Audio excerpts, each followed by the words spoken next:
Hey guys, welcome to today's video. Well, in today's video we are going to do a Q&A video. I have around 9 questions for this video and I have saved them into my phone, and I'm going to answer them at random, just randomly, not when they got asked.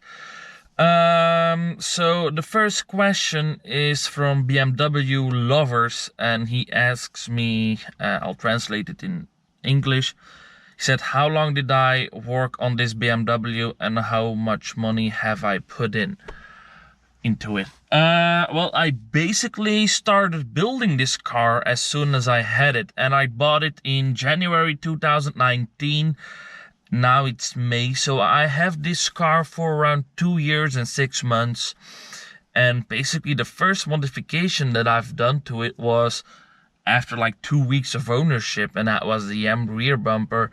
So basically, yeah, around 2 years and 4 months, I guess, by now.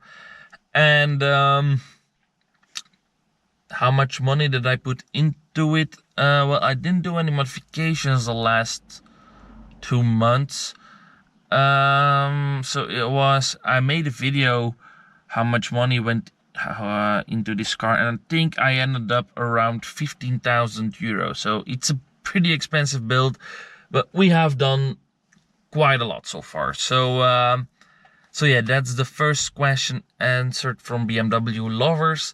The next question is from Jamie Spite. Hi, I've got an F21 116i and it's completely stock at the moment. What budget modes would you recommend? Well, I accidentally answered this question already through a comment. Whatever. I think the best budget mods that you can do on F21 116i is a remap, because they gain a lot of power with just a tune, lowering springs to improve the handling. And if you want some sound, get a muffler delete done, and then you have a pretty fun car. You have a lowered car that handles a lot better.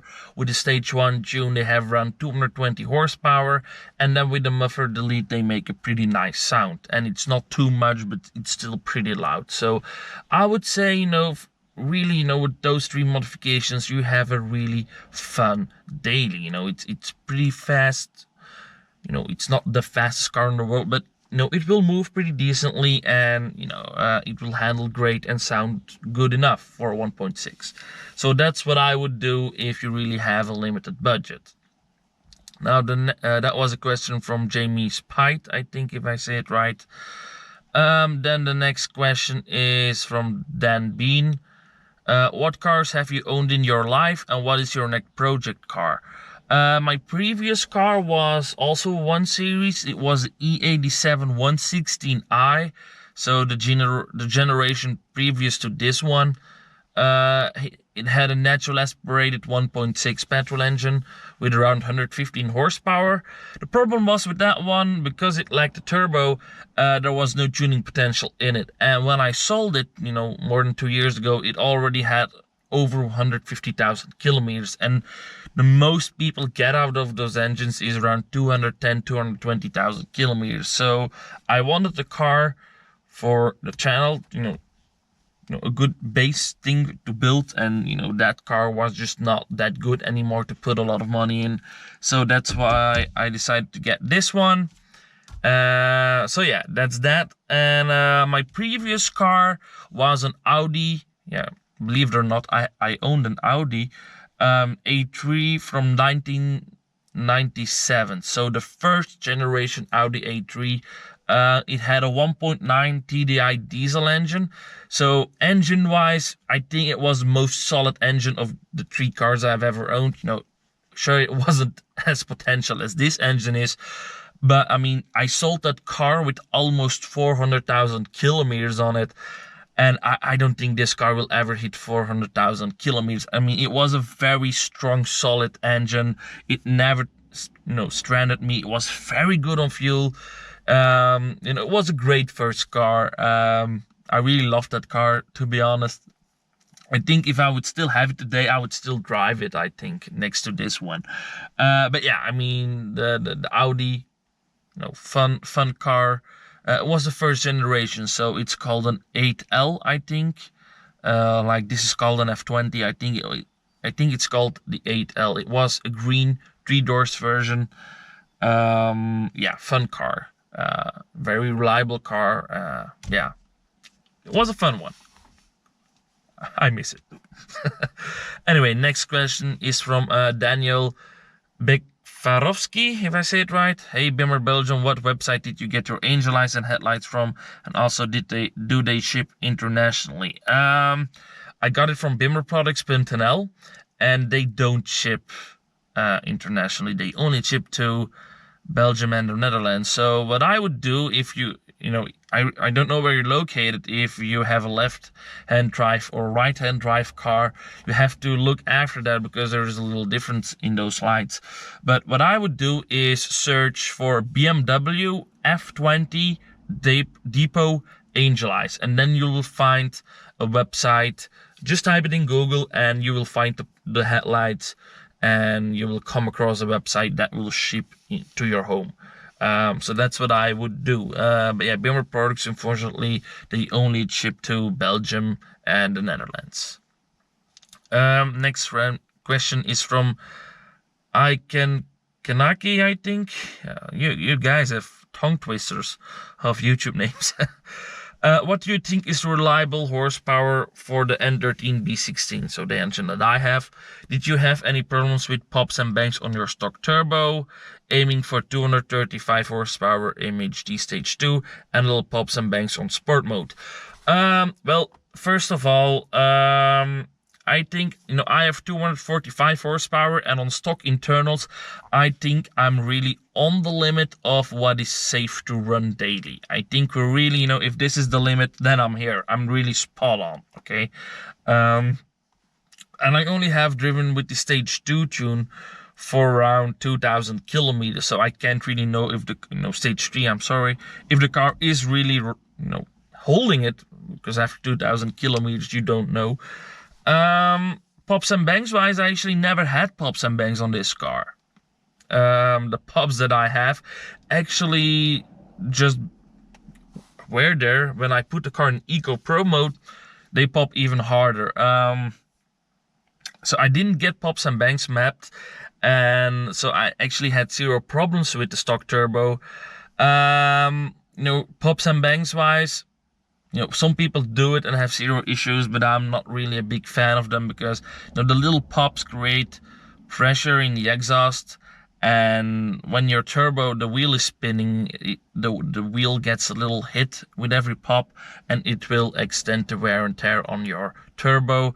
And if you have extreme pops, it's not that healthy for your engine either, because those pops can go back to your valves and give your car, little.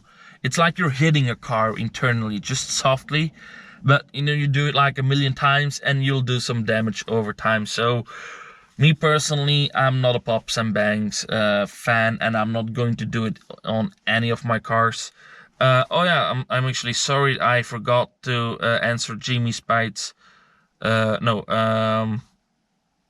Don Bean question about what's my next project car. It's probably going to be a BMW M2. So yeah, an M2. That's the next project car. But back around the pops and bangs, I wouldn't do it. But if you're aiming for a stage 2 for around 235 horsepower, you should be fine, and you should have a little pops nonetheless. So if you really want pops, do a muffler delete. Your car will pop a lot more, even stock on a standard tune. Doing pops and bangs, yeah, I'm not saying you will ruin the car, but you won't, make it happy. Let us say that. So, yeah, it's your choice, but that's my recommendation.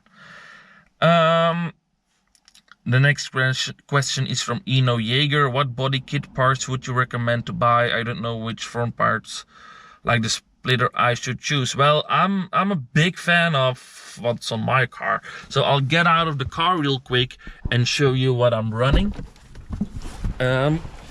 Because spoiler wise, I'm running this carbon fiber spoiler, and there are a lot of different models actually. This one came from jhparts.nl. I really do like this one because it doesn't extend out too much, but it's also not really small, and it also extends over here because you have also spoilers that just stop here and you see all that white. I'm not a big fan of that. I'm just liking this design way more. And then front splitter wise, I would say go for the performance look splitter that I got from BMW.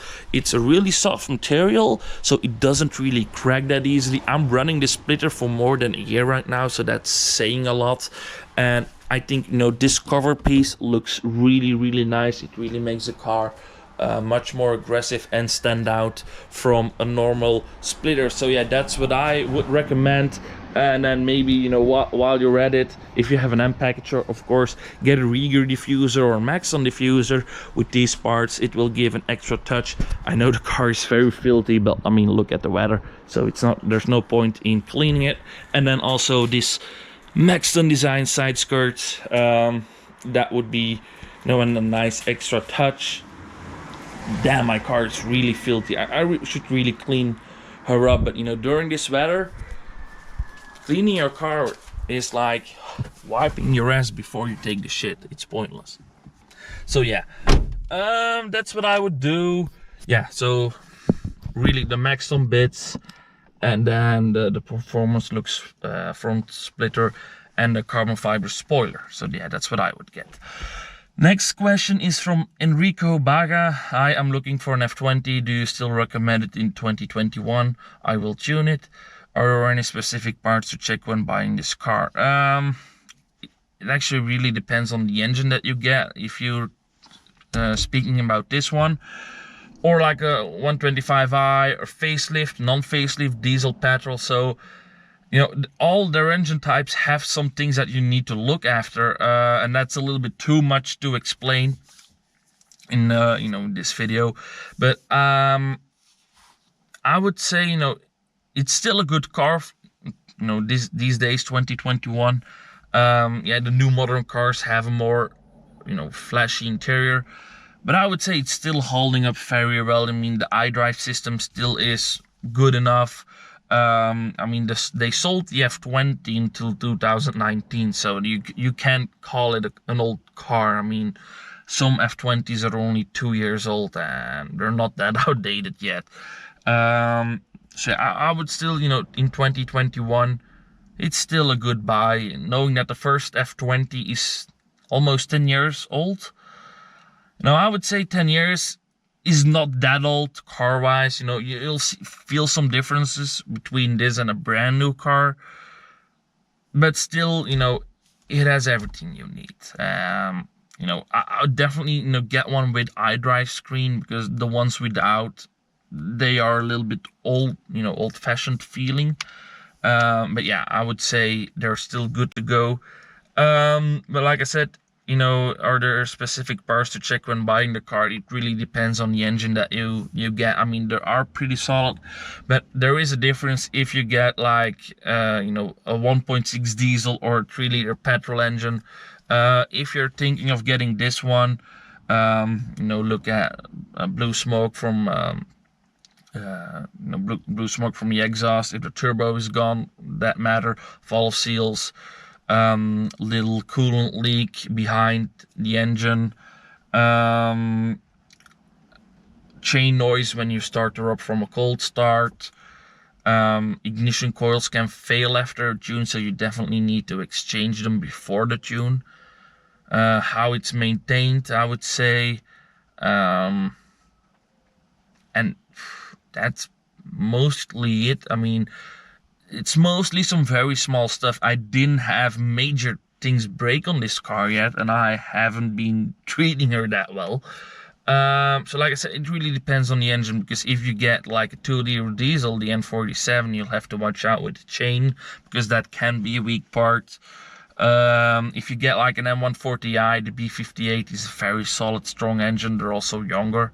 I mean, the oldest M140i is 4 years old, so there's a difference if you get that or like a 116i that is 9 years old. Just saying. So really, I mean, you can find a lot of forums from about the version that you want, and you can find a lot of detailed, yeah, like I said, a lot of detailed, things. So I would say do that. Then the next question is from Ben Howard. Hi mate, is there anything you regret doing during this build? Well, there are a few things that I would have done differently, and by now I actually have done them differently. One of the the main things is the screen. I now have a proper one from Motor Supplies. Previously I actually had another one from AliExpress. That one was utter garbage. This one looks visually the same, but it's much more stable. It works on different software, and the other one just froze the whole freaking time on me and actually crashed, and I couldn't use the Android part anymore. But this one is way more stable. So actually I wish that I took this, I had picked this one right at front, and the other one is just money thrown at the garbage bin because it only worked for like a month, and getting warranty through those Chinese guys is just terrible. So yeah, that's one thing that I am not really liking. Then the other thing is this kit. You may think, well, why? I think I actually got screwed over because they got sold to me as an original kit, but then this part wasn't included, so I got it wrapped.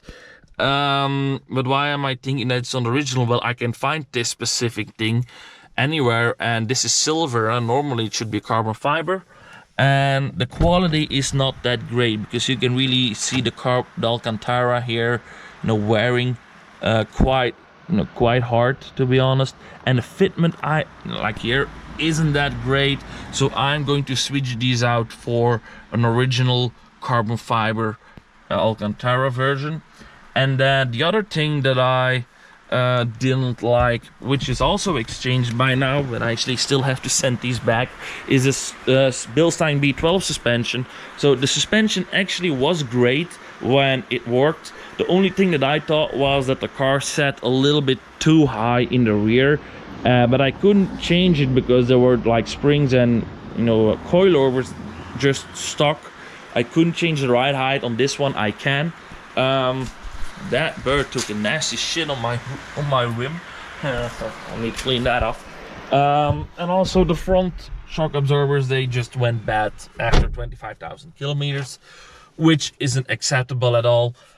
So yeah, that's a big regret that I also had. So I just should have bought the KW at front. And then otherwise, is there anything else that I regret doing on this car? No, not really. One thing that's in the gray area is my engine intake.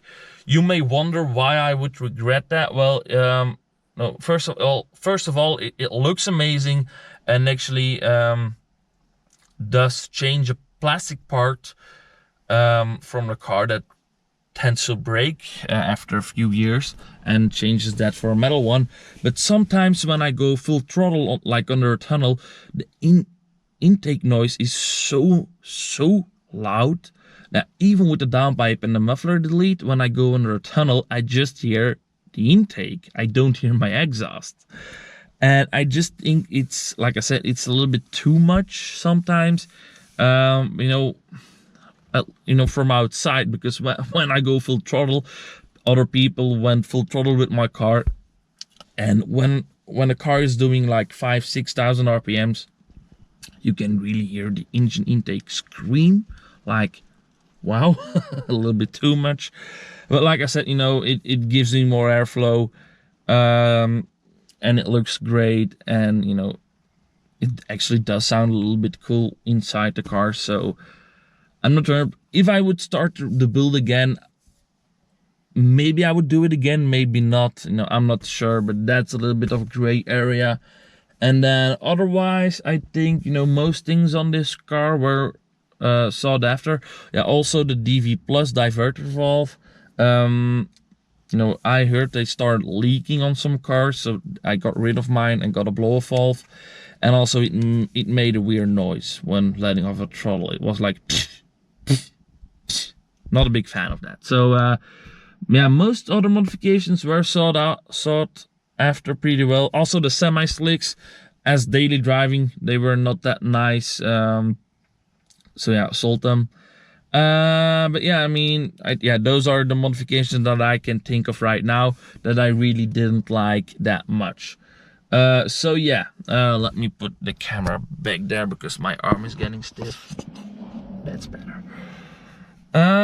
So let's see. Yazoo asks me, do you have wheel spacers on your car? No, I actually don't. Why not? Well, very simple. I bought pretty wide wheels, and my ET value was pretty low. So they actually, when I fitted them on the car, the fitment was just perfect. I'll show you because it's the last question anyway. I just saw. I'll show you what I mean. Here on the back, I mean, do you see that fitment? That's just perfection. I mean, for me, you know, they're not standing out, but they're just, it's almost flush. You see, that's just perfect. And then in the front, I got my arches rolled actually because they were hitting actually on the previous wheels and tires. But yeah, as you can see, the fitment here is, and look from here, from the back. Look at that. The wheels popping just a little bit. Yeah, I'm just nice. So yeah, no, I'm not using any spacers, and my wheel dimensions are 18-inch, 8.5 G's all around, and the ET value is 35. And then you get this fitment. Yeah, like I said, I do like it. I do like it quite a lot. Anyway, guys, if you have any more questions, just put them down below. I will answer them because I don't think I'm not going to do a Q&A video because I barely get any questions anymore. At least not on the videos. I do get them through PM, but not really, you know, on the Q&A posts. But anyway, guys, thanks for you know, asking your questions. Thanks for watching, and I'll see you soon. Bye.